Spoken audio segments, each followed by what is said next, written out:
Olá, o programa Gente que Fala está começando a partir de agora pela 365, a sua rádio de todos os dias, com as imagens da UOL TV, a TV da internet, as nossas redes sociais também à sua disposição. Tem o Instagram, tem o Facebook, se você preferir ainda o nosso canal no YouTube. E para falar das retransmissões, a partir das 5 da tarde, pela TV Aberta São Paulo, canal por assinatura na sua operadora de TV preferida, e mais tarde, às 10 da noite, pela Rádio Cultura AM 990, de Dois Córregos, no Centro-Oeste paulista. Fica aqui desde já o nosso convite pela próxima hora. Curta, comente, compartilhe a nossa transmissão pelas redes sociais, por todas as suas plataformas, interaja com a gente também pelo WhatsApp, fazendo perguntas aos nossos convidados e convidadas de hoje. É o 973350038, 973350038, esperando aqui a sua interação, sua participação é muito legal. E hoje é quinta-feira, é o dia do Gente do MPD que Fala, você conhece o nosso espaço, sempre preservado, reservado para essa nossa parceria com o Movimento do Ministério Público Democrático. Eu sou o Mauro Friesman. Vamos conhecer então os nossos participantes que vão tratar hoje dos temas propostos por aqui. Doutora Tereza Exner, Procuradora de Justiça do Ministério Público de São Paulo, vice-presidente do Movimento do Ministério Público Democrático. Doutora Tereza, bem-vinda. Como está? Bom dia, Mauro. Bom dia a todos os colegas, esses colegas formidáveis de bancada. Muito obrigada, sempre muita honra estar aqui com vocês e cumprimento também aos nossos ouvintes. Obrigado pela presença, doutora Tereza Exner, também na bancada de hoje, do Gente do MPD que Fala, a doutora Marta Geller, advogada previdenciária, sócia fundadora do Geller, ou da Geller e Viduto Sociedade de Advogados. Ela está em Gonçalves, interior de Minas, para essa nossa conversa de hoje. Tudo bem, doutora Marta? Tudo bem, Mauro? É um prazer estar aqui novamente para a gente discutir os temas da semana, né? Os temas atuais relacionados à área do direito. E aqui, ao lado dos ilustres colegas que sempre abrilhantam o programa. Obrigado pela presença, doutora Marta Geller. Também o doutor Marcelo Issa, na nossa bancada de hoje, advogado, cientista político, fundador e diretor do movimento Transparência Partidária. Tudo bem, doutor Issa? Olá, Mauro, tudo bem? Espero que esteja tudo bem também com os nossos ouvintes e com as nossas colegas debatedoras. E a doutora Laura Barros, procuradora do município de São Paulo, também professora universitária. Como está, doutora Laura? Bem-vinda mais uma vez. Bom dia, tudo jóia, Mauro? Sempre um prazer estar aqui. Cumprimento meus companheiros de bancada, todos aqueles que nos acompanham, você especificamente, agradecendo desde já esse convite que me dá tanta alegria. Vamos ao nosso primeiro tema do Gente do MPD que Fala de hoje, sempre a parceria nossa com o movimento do Ministério Público Democrático. Segundo uma pesquisa da Nexus, pesquisa em inteligência de dados, o indiciamento do ex-presidente Bolsonaro tem mais apoio do que críticas nas redes sociais. Esse monitoramento também detectou apoio à atuação da Polícia Federal. Foram analisadas 3.800 publicações nas plataformas X, que é o antigo Twitter, né? Também no Instagram e no Facebook. E os dados são os seguintes: 63% dessas publicações são neutras. Das postagens restantes, que têm viés claro, 28% apoiam a atuação da Polícia Federal e 9% são contra o indiciamento do ex-presidente Jair Bolsonaro. O maior apoio ao indiciamento foi registrado no X e no Instagram e no Facebook prevaleceu a neutralidade. Doutora Tereza Exner, como a gente pode analisar esses dados sobre o movimento nas redes sociais em relação a esses temas? Tem algo que surpreende ou deixa surpreender? Parece aqui interessante esse maior apoio ao indiciamento do ex-presidente Bolsonaro, que foi registrado no X, né? Exato. Foi o que me surpreendeu ao ler a notícia é exatamente isso, porque a gente sabe que é um canal de comunicação, né, o X, onde prioritariamente, hoje pelo menos, né, tem muitas manifestações a favor e muitos colaboradores, enfim, que usam esse canal, que se manifestam favoravelmente ao presidente Bolsonaro. Então, é realmente surpreendente nesse sentido, né? Agora, de toda forma, acho que também me pareceu também satisfatório ver que, aparentemente, a população está bastante antenada, vamos dizer assim, com as notícias que vêm sendo fornecidas aí pela imprensa. Claro que a gente não conhece tudo o que consta dos autos, né? Não podemos saber o que virá, daqui para frente, mas isso me parece importante, que é um movimento que muitas vezes a gente chega a pensar, puxa, será que a nossa democracia está bem das pernas? Claro que ela tem, nós vivemos problemas muito graves, mas acho que essa pesquisa demonstra que a população está atenta, e nada mais importante para o fortalecimento da democracia do que uma população que esteja aí atenta aos direitos, às liberdades, às garantias individuais, que são pilares, né, desse importante regime. Doutora Marta Geller, seu entendimento sobre esses dados da Nexus, pesquisa e inteligência de dados, né, a respeito do indiciamento do ex-presidente Bolsonaro e do trabalho, evidentemente, feito pela Polícia Federal nas investigações. O que é que surpreende, o que é que deixa de surpreender? A questão também desse ponto destacado pela doutora Tereza Exner, a respeito do entendimento da população a respeito do que está acontecendo. Eu fico feliz, como a doutora Tereza também demonstrou um ânimo com relação a isso, porque parece que as pessoas estão compreendendo o que o pensamento do Bolsonaro, né? A gente vê nele todos os traços de um fascista, né? Uma pessoa que nega a ciência, que colocou o Brasil numa situação na pandemia, foi o pior presidente que a gente podia ter naquele momento. Quantos brasileirinhos nós perdemos, né?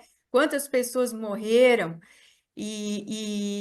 enfim, que o mundo parece que o Brasil não se divide só entre bolsonaristas e lulistas, né? Nós não temos esses extremos, né? É isso que a gente está vendo com essa pesquisa. E a importância da gente estar sempre debatendo, a importância do jornalismo com relação a esse esclarecimento, né? Porque a gente viu com essa investigação e esclareceu aquela invasão, né, ao Palácio do Planalto, ao Congresso, à Justiça, aos três poderes. Aquilo, então, agora começa a ter um alinhavo, né? Não estava solto. As pessoas não iam fazer reverência para pneu porque elas quiseram ir, elas foram manipuladas nas redes sociais. Então, tudo isso vai mostrando onde nós chegamos, né? Então, parece que as pessoas então estão entendendo isso e não é só, a gente também não está negando aqui, por exemplo, a Lava Jato, né? Então, essas pessoas, esses 9% da pesquisa, que ainda são contra essa investigação e a favor do presidente Bolsonaro, elas dizem que é uma perseguição, e replicam aquilo que aconteceu com o Lula, dizendo, o Lula também se dizia perseguido. Mas não, a Lava Jato, ela foi contaminada pelo próprio juiz, né, que estava dirigindo ali as investigações e o próprio representante do Ministério Público.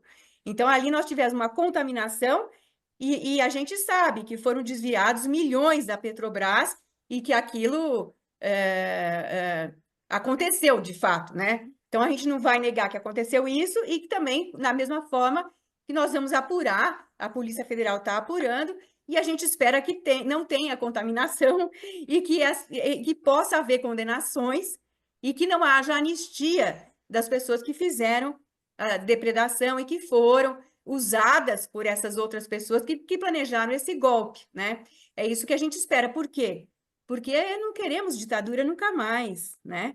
É isso, a democracia tem que ser sempre a nossa plataforma e a nossa bandeira. Esse é o meu entendimento. Doutor Marcelo Issa, o olhar da ciência política a respeito desses dados que são extraídos das redes sociais, porque o que a gente poderia imaginar a respeito desse tema seria uma polarização também nas redes, né? Uma divisão em relação a tudo isso, mas não é isso que a gente observa a partir dessa pesquisa da Nexus.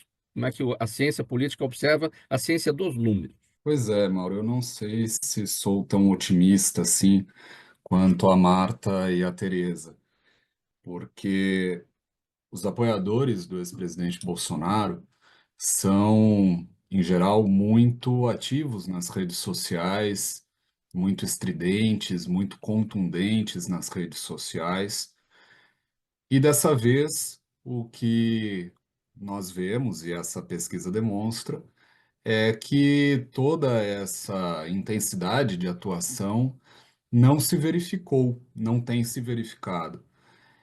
E não considero que isso se deva a uma conscientização da população em relação ao que está acontecendo, ou eh, a esses próprios seguidores, apoiadores nas redes sociais que eventualmente estariam se convencendo da gravidade do que ocorreu e da responsabilidade do ex-presidente Bolsonaro nessa tentativa de golpe de Estado.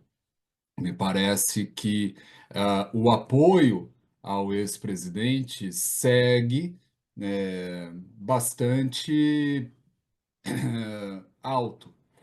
É necessário que levantamentos nesse sentido sejam feitos, mas essa é a minha hipótese. Entendo que as pesquisas devem demonstrar um certo abalo, as pesquisas futuras devem demonstrar, sim, um certo abalo na imagem do ex-presidente, mas a minha aposta é no sentido de que ele, lamentavelmente, ainda goza e seguirá gozando de um apoio bastante expressivo da sociedade brasileira. O que me parece que esses dados ah, trazem como em pano de fundo é, na verdade, a contundência das provas que foram colhidas que fazem com que a defesa do ex-presidente seja muito difícil, porque esses apoiadores nas redes sociais se negarem a participação do ex-presidente Bolsonaro na tentativa de golpe, estarão automaticamente afirmando que os comandantes do Exército e da Aeronáutica que depuseram para a Polícia Federal, afirmando que o ex-presidente apresentou a eles a proposta de um golpe de Estado e que, inclusive,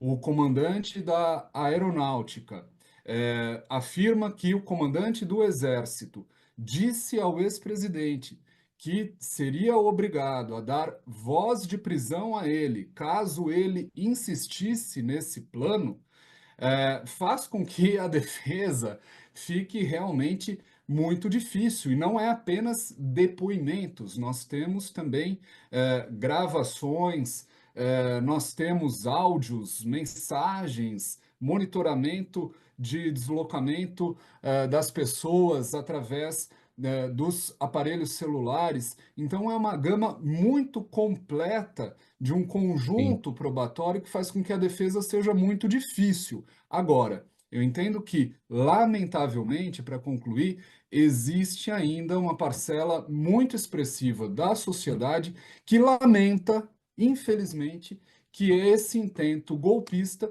não tenha sido posto em prática, não tenha obtido sucesso.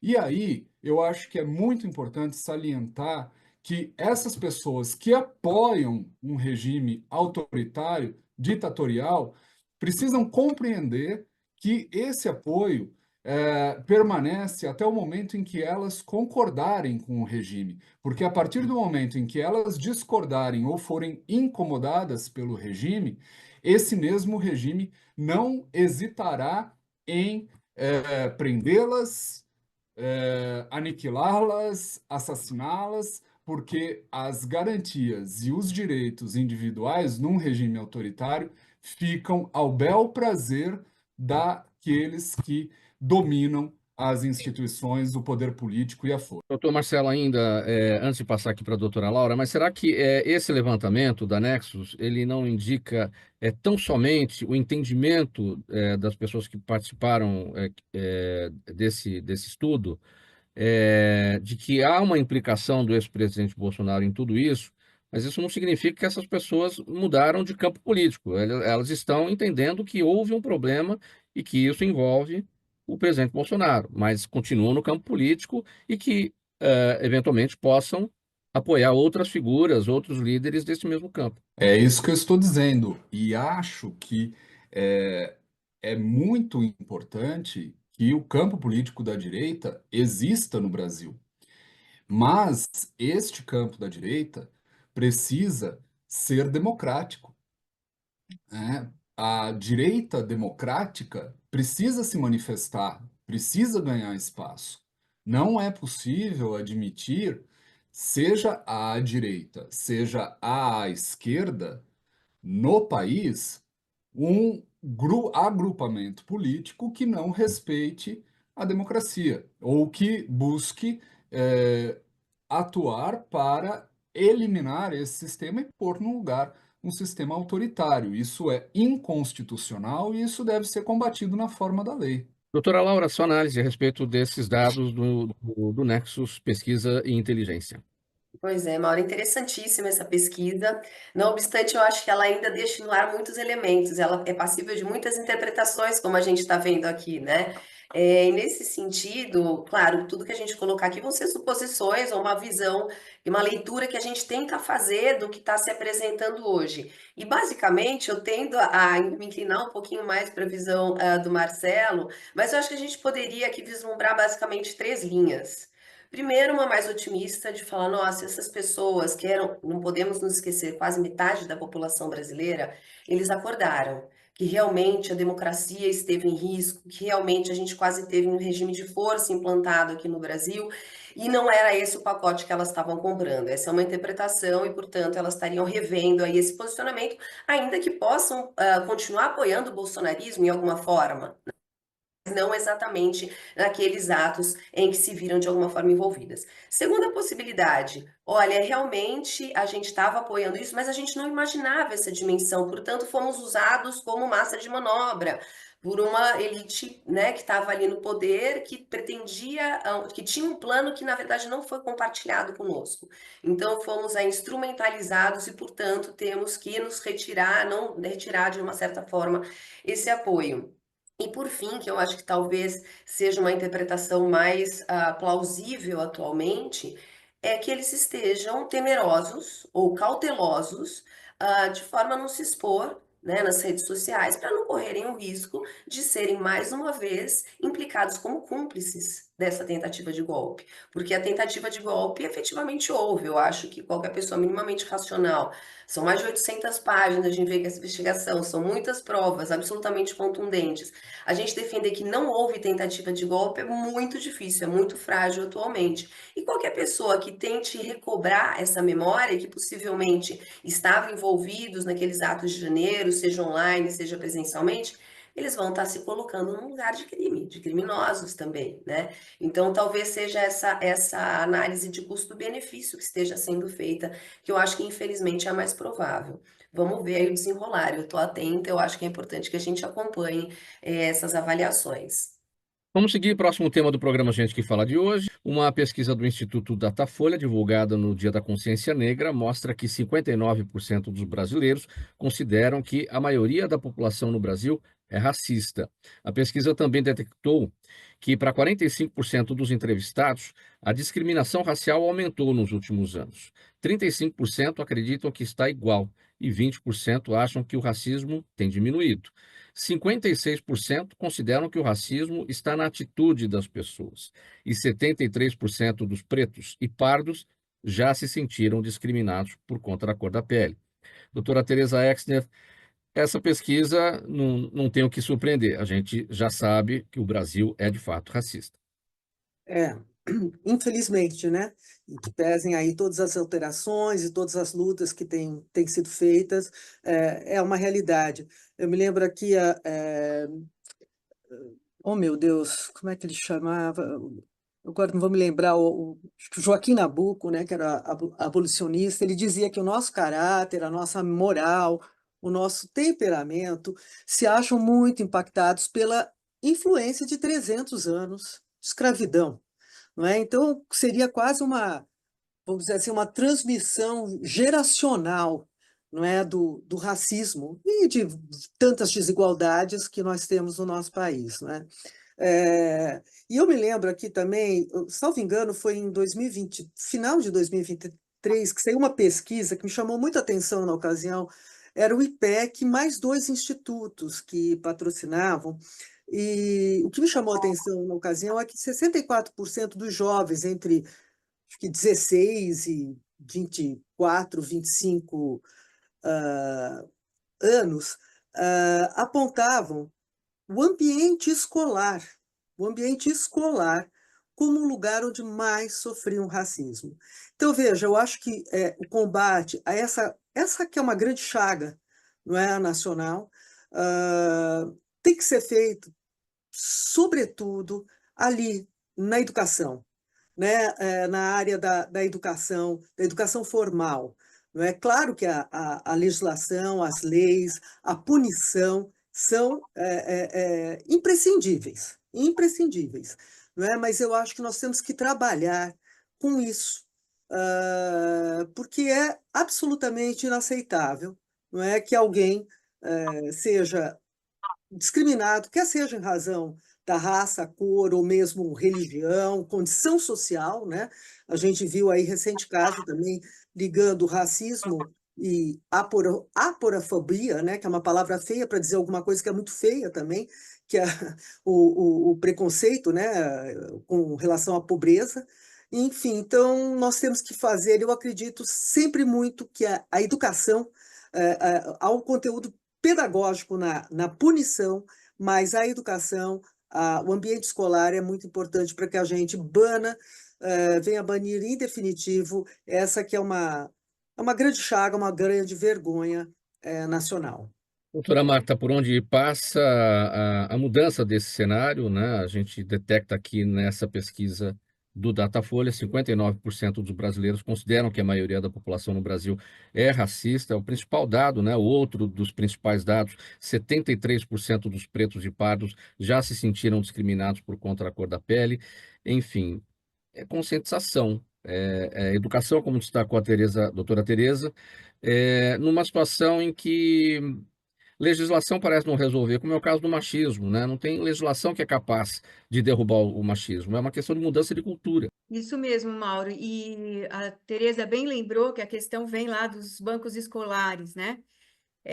O racismo ele é estrutural, ele está enraizado na nossa, na nossa sociedade de uma forma que recentemente um colega meu, colega de PUC, colega da doutora Tereza também, procurador, foi fazer uma sustentação oral no Tribunal de Justiça aqui em São Paulo, e ele foi discriminado por um segurança do tribunal, que também era preto ou pardo, e ele sofreu discriminação, ele se sentiu muito mal, né, com aquilo, e ele foi feito, inclusive, o Ministério Público fez um desagravo a ele.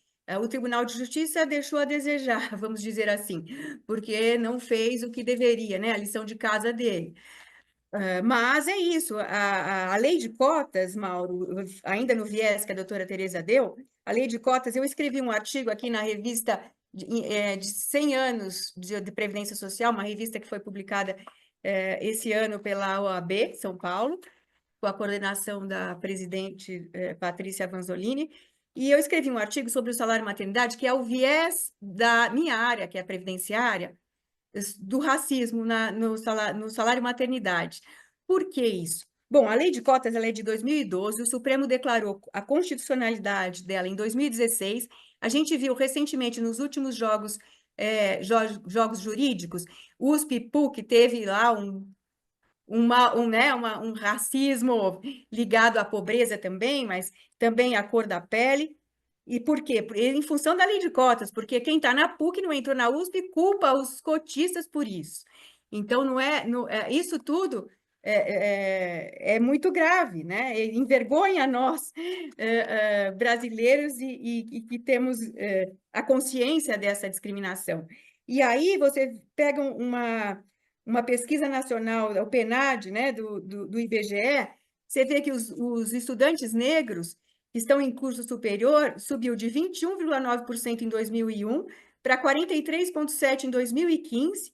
Só que, Mauro, agora de novo para o meu viés previdenciário do salário de maternidade, só 3% de mulheres e homens negros vão alcançar, apesar deles chegarem aos bancos universitários, só 3% deles vão chegar a cargos de diretoria e gerência no Brasil, né? Veja o meu colega procurador que sofreu a discriminação ali e que, né, poderia ter sido desagravado pelo próprio tribunal e não foi. Com relação ainda ao salário maternidade, mulheres negras, geralmente, elas fazem um trabalho informal. Se bem que o trabalho informal, depois da última reforma trabalhista, a gente vê mulheres brancas também na informalidade, né? Abrindo MEI, não pagando os tributos. Você vê, as pessoas estão devendo, né? Porque elas não conseguem, elas não vão tirar o dinheiro, a comida da mesa para pagar o tributo da MEI, porque elas não vão preferir botar comida na mesa em vez de pagar, apesar de ser pouco, elas também dão prioridade a alimentar os próprios filhos. Quantos lares no Brasil são sustentados apenas por mulheres, né? Então, tudo isso você vai refletir no quê? Em baixo número de salários maternidades deferidos pelo INSS, porque elas sequer seguradas chegam a ser. Aposentadoria vão se aposentar por idade e olhe lá, né? Se elas chegam, hoje em dia a idade mínima é 62 anos para a mulher se aposentar, e elas têm que ter 15 anos de carência de contribuições.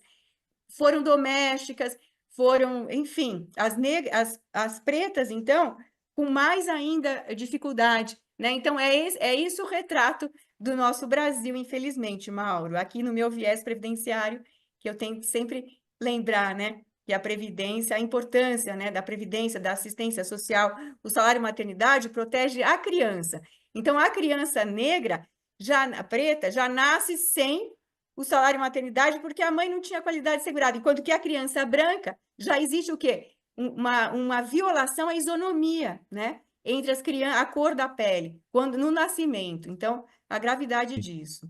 Doutor Marcelo Issa, sua observação: 59% dos brasileiros dizem que a maior parte da população é racista, segundo pesquisa Datafolha. Pois é, Mauro, me parece pouco, na verdade.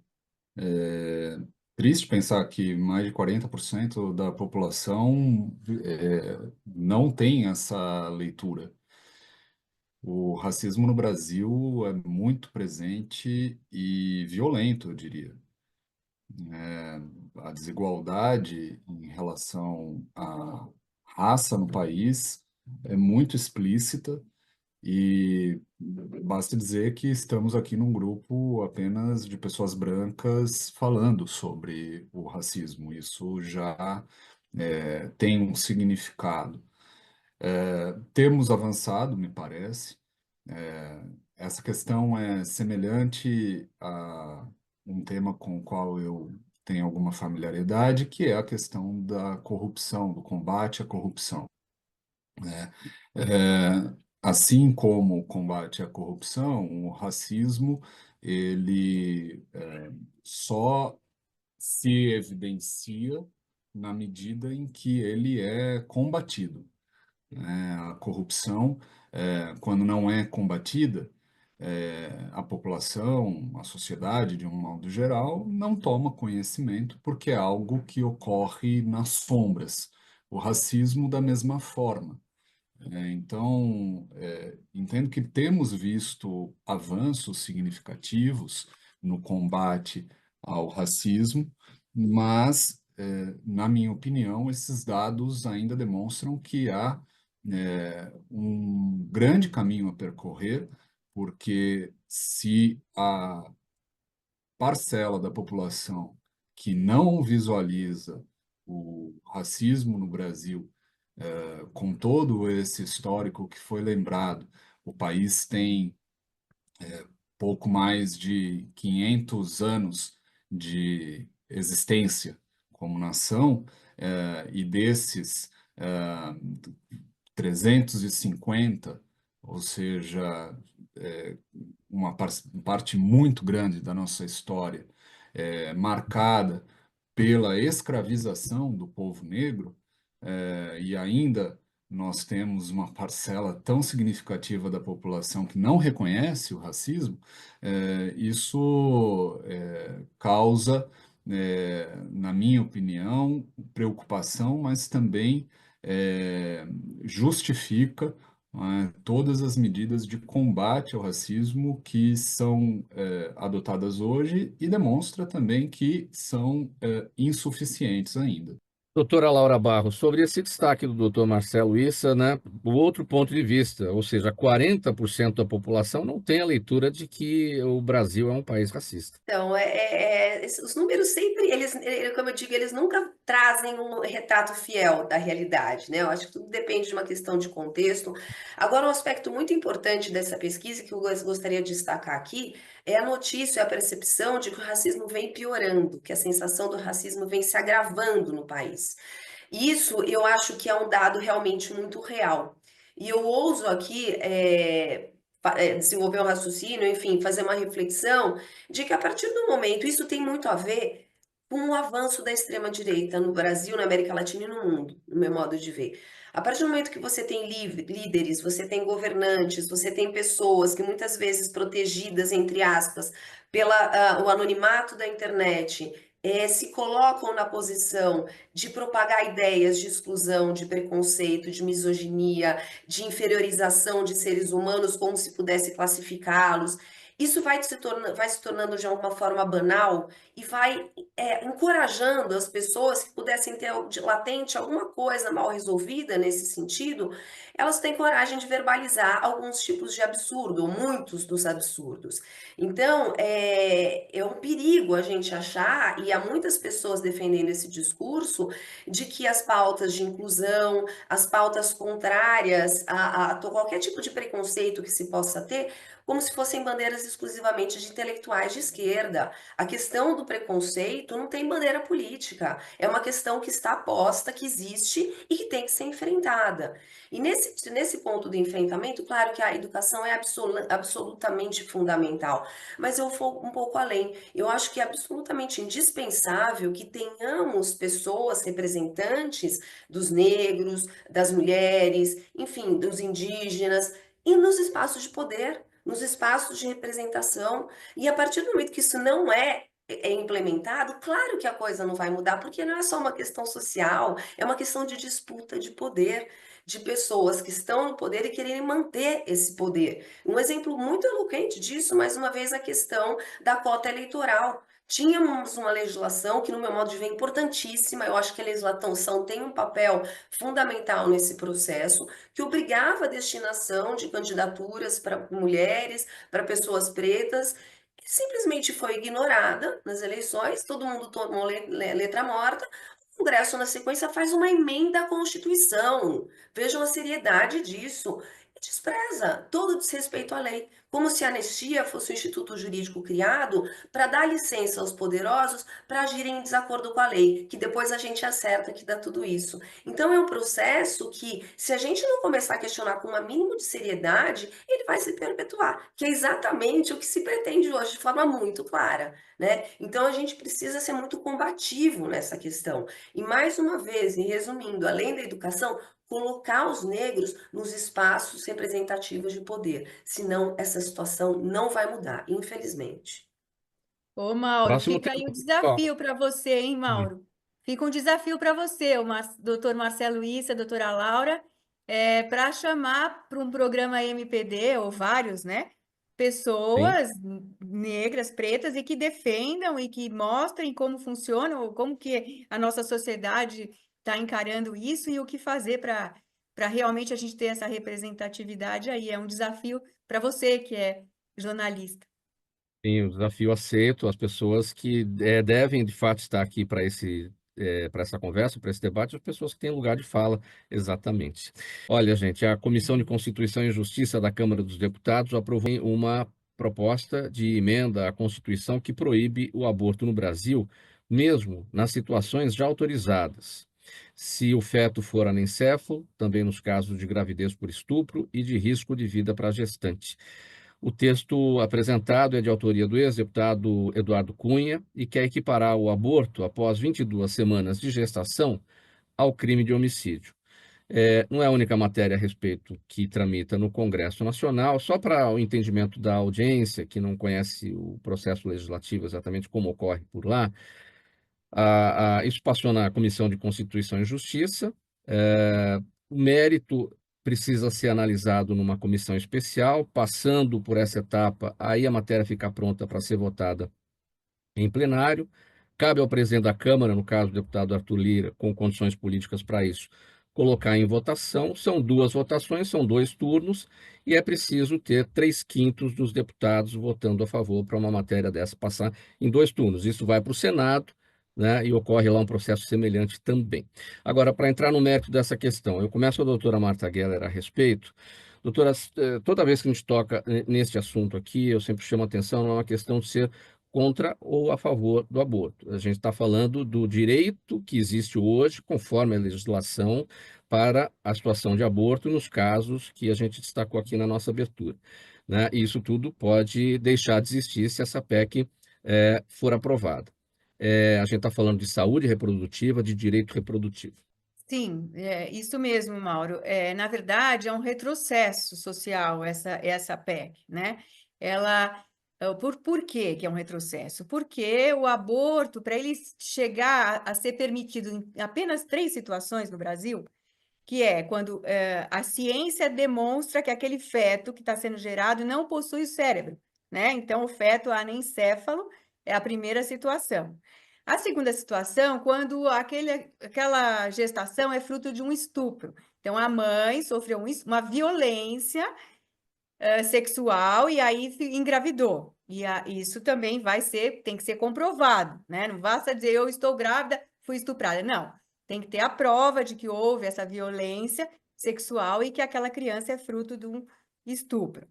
E a terceira e última hipótese é quando a gravidez, levar avante aquela gravidez, vai colocar em risco a própria vida da gestante, né? Então, tem que preservar a vida da gestante e aí, então, é permitido que se faça o aborto. Tudo isso é construção da nossa jurisprudência. O que é jurisprudência? São decisões reiteradas dos tribunais e que, então, formaram esse entendimento de repente, você vem com o nosso Congresso Nacional, cuja direita, vamos dizer, os extremistas, e tem a questão religiosa por trás disso, né?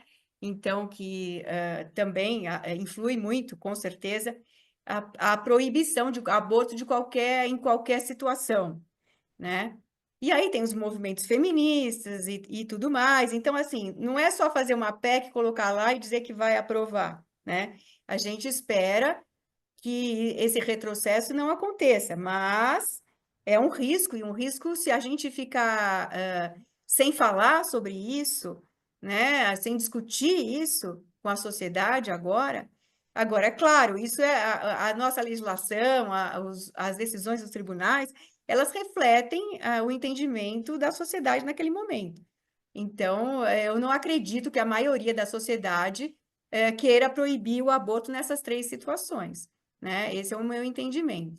Eu espero que não vá adiante isso, mas acho que é importante o papel da imprensa, o papel das pessoas que são mais esclarecidas para que debatam isso, né, socialmente, para que isso não vá avante. Doutora Laura Barros, sua análise a respeito dessa PEC em tramitação, né, que a gente está tratando aqui sobre saúde reprodutiva, direito reprodutivo, uma vez que a gente tem legislação para essa questão. O aborto legal para casos de anencefalia do feto, gravidez por estupro e risco de vida para a mãe, para a gestante. A gente está tratando dessas questões. Pois é, Mauro, no meu modo de ver, com perdão da palavra, essa PEC é um escárnio. Eu acho que é um absurdo essa proposta que está se buscando, e vai mexer no artigo 5º ainda da Constituição, sabe? Aliás, é até ofensivo, né? Todo o espírito da nossa Constituição que se diz cidadã, você mexer, colocar ali no artigo 5º, acho que é especificamente agressivo. É um tipo de absurdo desse. Eu queria só dar uma breve contextualizada, Mauro. Segundo o 18º Anuário Brasileiro de Segurança Pública, no ano de 2023, ocorreu no Brasil um estupro a cada 6 minutos. Acontece que o IPEA tem um levantamento segundo o qual apenas 8,5% dos estupros são notificados. Veja o tamanho do universo de agressão e de crimes que a gente está falando. Vou além. 77,6% dos atos de violência sexual são cometidos contra menores de 14 anos de idade. Ou seja, estamos falando de crianças, estamos falando de adolescentes. que muitas vezes se veem grávidas, muitas vezes abusadas por próprias pessoas da família, e os estupros dentro de casa correspondem a quase 85% desses atos de violência. Então, aquelas crianças estão naquela situação oprimidas, sem condições de fazer qualquer tipo de denúncia, sem instrução e capacidade cognitiva para entender as transformações que estão acontecendo no seu corpo. Muitas vezes essas crianças vão se dar conta de que estão esperando uma outra criança, quando essa gravidez já está absolutamente consolidada. Ou seja, é um cenário de absoluta violência, em que o Estado não foi capaz de proteger essas crianças, essas meninas, e quer revitimizar essas meninas, como se elas tivessem a obrigação de levar adiante uma memória de um ato que elas vão passar o resto da vida tentando esquecer. Né? A abordagem dessa questão sob um viés ideológico, no meu modo de ver, é um absoluto equívoco. Ela tem que ser tratada sob um ponto de vista de saúde pública, porque assim é.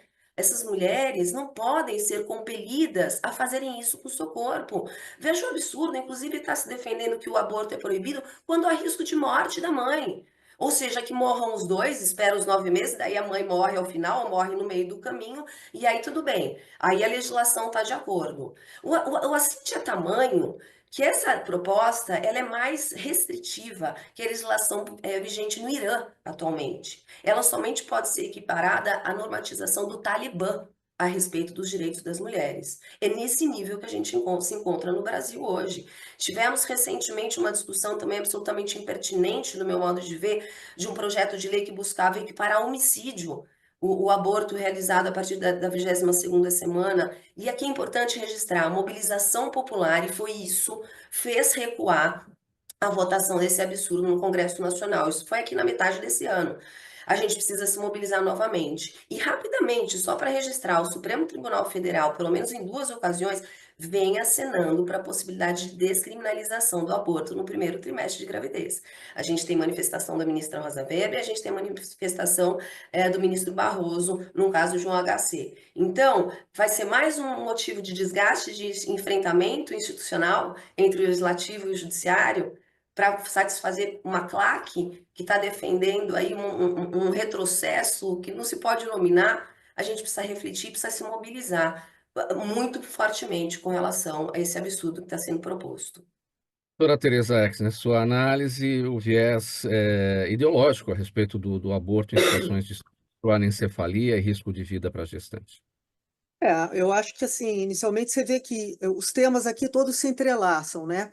E eles têm um ponto em comum, que é o autoritarismo, as vozes, vertentes políticas que vêm pregando o autoritarismo, né? Sempre usando aqui, né, o que eles dizem, a Deus, família, pátria, não é? Mas veja, esta é uma PEC que nega absolutamente. Eu diria que esta, a doutora Laura falou em PEC, salvo engano, do escárnio, eu digo que é uma PEC da desumanidade. É desumano o que se pretende fazer. Nós temos na legislação penal isso desde 1940. Vejam bem, era o Estado Novo, ali Getúlio Vargas. O legislador da época entendeu a dor, não é, de alguém. Porque veja aqui você pune mulheres, uma que foi vítima de um dos atos mais abjetos, não é, que é o estupro, não é, que é a violação do seu corpo, né, por homens vis, enfim. E você pune essa mulher, e muitas delas, como já foi dito aqui, porque isso nós vemos no dia a dia, eu trabalho na área criminal, isso eu vejo, meninas novas, crianças, 10, 12 anos, ou um pouco mais, vítimas de estupro. Quer dizer, impor esta menina, esta criança, levar à frente uma gravidez que põe, inclusive, em risco a vida dela, é de uma crueldade, é de uma maldade que, olha, sinceramente, eu não consigo entender como é que alguém tem coragem de defender isso, né? E do outro lado, você pune quem? A mulher. E veja, essa agora é a mulher que quer ter um filho. Ela quis essa gravidez, mas elas têm um problema de saúde. Se essa gravidez for mantida, ela corre o risco de vida.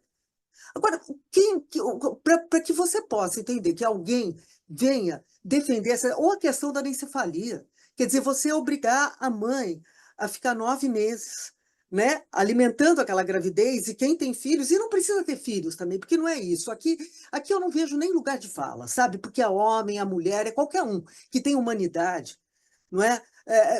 Passar 9 meses para daí enterrar o seu filho, eu não vou levar para o berço, eu vou levar para um caixão. Mas o que essas pessoas pretendem? Sinceramente, me causa tamanha indignação, Mauro. Até me desculpe a expressão, mas isso me causa tamanha indignação. E isto tudo está em volta daquilo que nós já falamos, não é? Então, é a questão do racismo, não é? É a misoginia, é o ódio ao diferente, é o ódio ao pobre, né? Tá tudo imbricado, não é? E aí, eu digo também aqui, como disse já a Laura, nós vamos estar equiparados ao Talibã. Que mais será que nós vamos fazer? Aonde mais nós queremos chegar? Não é? E digo além disso, veja, ninguém está defendendo aqui, como você já bem ponderou, mas é importante colocar o aborto como uma contracepção, uma forma de contracepção. Não é? E nem vou entrar nessa discussão aqui, né? Ser contra ou a favor, não vou entrar nessa discussão. Como disse a doutora Laura, o Supremo caminha nesse sentido, mas aqui nós não estamos falando disso. Nós estamos falando de situações absolutamente particulares, não é? Então, realmente, olha, e mais, né? Eu acho que ainda tem um ponto, porque essas mulheres, a mulher que é vítima de um delito terrível, que é o do estupro, não é? Ela, se ela quiser, ela pode levar essa gravidez adiante. Ninguém vai impedi-la de levar adiante, não é? Então, a mãe do feto anencefalo, se ela quiser, ela também vai levar. Então, não há, ninguém está impedindo. Agora, impedir no sentido contrário, olha, eu vou dizer para vocês, para mim isso equivale ao crime de tortura. Isto é você querer impor a tortura a essas mulheres. Então, eu sinceramente espero que isso não vá adiante, né? Nós vamos ter que lutar. Estamos aqui todos, creio eu, dispostos a esta luta, não é? Dizem aí até que é uma técnica diversionista, né, para tirar, inclusive, o foco dessas notícias sobre o golpe aí urdido pelo ex-presidente e seu grupo de apoiadores. Enfim, mas eu sinceramente espero que o nosso Congresso não chegue a esse ponto, até porque acredito que aí nós teríamos que recorrer ao Supremo. Mais uma vez, recorrer ao Supremo. Vamos seguir aqui bem rapidamente. Eu vou falar com o doutor Marcelo a respeito do próximo tema, em razão aqui da hora que já está bem adiantada. Doutor Marcelo, o presidente do Supremo Tribunal Federal, ministro Luiz Roberto Barroso, afirmou que a falta de um pedido de desculpas do Exército Brasileiro para as vítimas de tortura durante a ditadura militar deixou feridas. A declaração dele ocorreu num evento sobre justiça restaurativa. É um conceito de solução de conflitos por meio de diálogo e negociação entre as partes. Nesse evento, o ministro Barroso defendeu que o uso da justiça restaurativa seja mais adotado no Poder Judiciário para combater a judicialização e o encarceramento excessivo. É, o que a gente precisa entender um pouco mais neste conceito de justiça restaurativa para analisar o que ele está propondo, doutor Marcelo? Bom, os colegas podem falar melhor que eu, mas a justiça restaurativa é um mecanismo de pacificação ou de resolução de conflitos que é muito positiva, mas que é, digamos assim, recomendável para casos de menor complexidade ou de menor gravidade. Quando o ministro diz que a falta de um pedido de desculpas das Forças Armadas em relação à tortura causa feridas, eu acho que ele está dizendo o óbvio, mas é insuficiente, né? Na verdade, entendo que os familiares de pessoas torturadas ou desaparecidas, no caso das próprias pessoas que sobreviveram, não se satisfariam com um mero pedido de desculpas, e um mero pedido de desculpas tampouco é capaz de promover uma alteração social que efetivamente seja restaurativa no sentido de impedir ou diminuir as chances de que episódios semelhantes sigam ocorrendo no país. A gente sabe que a tortura, lamentavelmente, ainda é uma realidade, a tortura promovida pelo Estado. Mas, felizmente, graças à democracia, nós não temos essa possibilidade institucionalizada, ou seja, reconhecida pelo Estado. A legislação impede a tortura, embora lamentavelmente ela ocorra, diferentemente daquilo que o Estado assumia como algo aceitável durante a ditadura militar. Durante a ditadura militar, o Estado brasileiro assumia a tortura como algo aceitável. Portanto, embora seja positivo e desejável um pedido de desculpas das Forças Armadas, isso é insuficiente para efetivamente curar essa ferida no âmbito da sociedade brasileira. O que poderia iniciar um processo de cura dessa ferida e de, como eu disse, diminuição das chances de que algo assim volte a se repetir no futuro, é efetivamente o processo de responsabilização dos militares que cometeram esses atos. Alguns, poucos, é verdade, seguem vivos, mas do ponto de vista simbólico, muito mais importante que um pedido de desculpas seria o reconhecimento pelo Estado brasileiro de que essas pessoas cometeram crimes, são responsáveis e merecem ou mereceriam punições severas pelo crime que cometeram. Perguntas da nossa audiência. Eu vou pedir muita brevidade, gente. O tempo está bem apertado aqui, poucos segundos, até 30 segundos para cada resposta. Uma pergunta para cada um de vocês. Doutora Laura, o Flávio, ele quer saber o seguinte: ele diz assim, uma proposta de emenda à Constituição para mudar o artigo 142, né? Da nossa carta, que versa sobre as Forças Armadas, seria pertinente na atual conjuntura? Ele, claro, se refere àquele momento do passado recente onde alguns, né, diziam a respeito do poder moderador das Forças Armadas, que poderia atuar para arbitrar conflitos entre os poderes, né? Coisa que não é possível. O artigo 142 da Constituição não permite. Bom, Flávio, obrigada pela pergunta. Assim, muito objetivamente falando, eu acho que com o Congresso que temos aí hoje, infelizmente, qualquer tipo de discussão, ainda mais em nível constitucional, é muito perigosa. Eu, pessoalmente, não vejo necessidade de alteração desse artigo, porque, para mim, ele é muito claro. Mas, é claro, vieram aí várias discussões a respeito.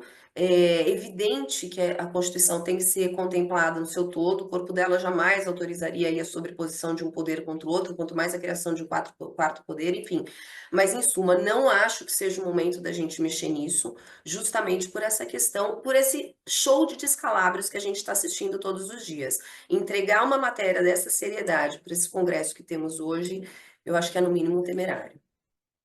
O Jaime também está com a gente. Valeu, Jaime, aqui pela participação sempre. Doutora Tereza, ele quer saber a competência, é competência do Supremo julgar quando o Congresso Nacional não legisla? Olha, o Supremo já fez isso em algumas situações, é possível, por exemplo, quando ele criminalizou, não é, a homofobia, né, porque ali havia uma mora legislativa. É uma questão de muita que envolve, não dá para responder em tão curto tempo, não é? Mas ali o Supremo fez, e penso eu, né, na minha avaliação, fez com muita razão, com muita propriedade, mas é um tema que suscitou muitos debates. Então, há algumas situações, né, de omissão ou de mora, que é o atraso legislativo, em que se entende, sim, possível, como aconteceu, né, nesse caso específico. Há muito a se dizer. Estou sendo bastante breve. Doutor Marcelo, quem está aqui, o Giuseppe, ele pergunta, no caso do ex-presidente Bolsonaro, se ele decidisse refugiar em algum outro país, o governo desse país, no qual se encontra a embaixada, que ele provavelmente vai se refugiar, se pode, de alguma forma, obrigar essa embaixada a expulsar o ex-presidente. O Bolsonaro, o ex-presidente Bolsonaro, deu uma entrevista aí ao UOL, não lembro o nome das colegas, enfim. Mas ele disse o seguinte: embaixada, pelo que vejo na história do mundo, quem se vê perseguido pode ir para lá. E se eu devesse alguma coisa, estaria nos Estados Unidos e não teria voltado. Ele declarou isso às colegas do UOL, Raquel Landim e Letícia Casado. Pois é, ele já indicou que pode fazer isso, né? E já fez uma vez, inclusive. Quando houve uma sinalização de que ele poderia ter a prisão preventiva decretada, ele passou, salvo engano, 2 noites, um final de semana, na Embaixada da Hungria. A Hungria é um regime também pouco democrático. O presidente da Hungria é alguém que vem operando para diminuir cada vez mais os controles de outras instituições sobre ele. Acho que vale o parênteses, a democracia é tão valorosa justamente porque ela prevê mecanismos para que ninguém tenha poder demais.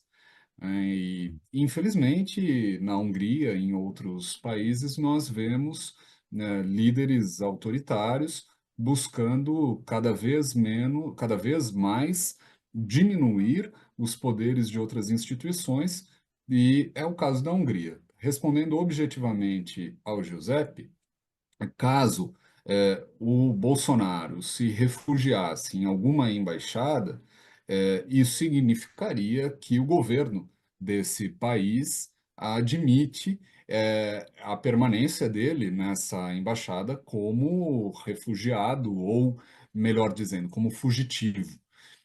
Então, esse governo provavelmente não o expulsaria de lá, e o governo brasileiro teria muita dificuldade para reaver a captura desse fugitivo. Muito bem. Pessoal, o nosso tempo se esgotou. Tem uma pergunta aqui ainda para a doutora Marta. Infelizmente, vai ficar prejudicada a resposta aqui. A gente vai passar para a doutora Marta esse assunto, e aí ela vai responder diretamente aqui para o nosso ouvinte, ao José. Mas a gente vai fazer isso internamente em razão aqui do nosso tempo. O agradecimento aos participantes de hoje, dessa edição do programa Gente que Fala, de quinta-feira, sempre o Gente do MPD que Fala, parceria nossa com o movimento do Ministério Público Democrático. Doutora Tereza Exner, muito obrigado, procuradora de Justiça do Ministério Público de São Paulo, vice-presidente do MPD. Doutora Marta Geller, advogada previdenciária e sócia fundadora do escritório Geller e Viduto, Sociedade de Advogados. Ela está em Gonçalves, Minas Gerais, hoje. Doutor Marcelo Issa, advogado, cientista político, fundador e diretor do movimento Transparência Partidária. E a doutora Laura Barros, procuradora do município de São Paulo e professora universitária.